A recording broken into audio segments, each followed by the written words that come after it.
I'm going to show you how to take a swollen lug nut off of a Toyota Solara. I had no idea that swollen lug nuts were actually a problem until I tried to rotate the tires on this car.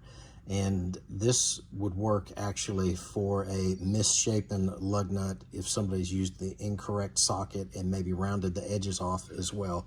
So basically you want to find out the exact size socket you need for the lug nuts on your car.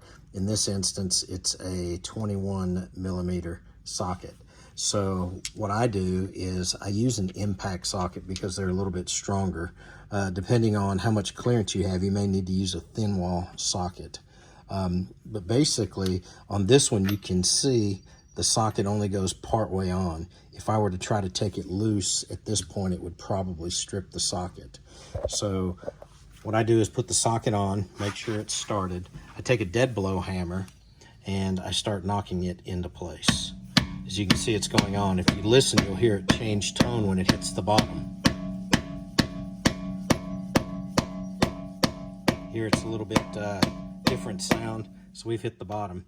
So from here, you can take your impact gun or whatever you're going to use. I'm using this little Milwaukee Fuel 12 volt, which is awesome. Put it on there and take it loose.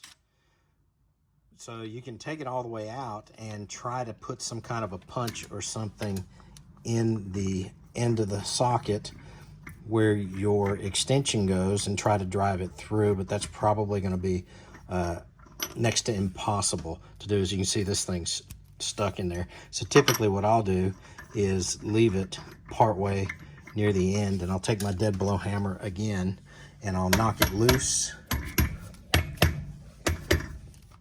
And then if you pull hard enough on it,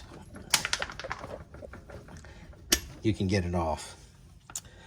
And then you can take it off by hand and then replace it with a new lug nut. So good luck.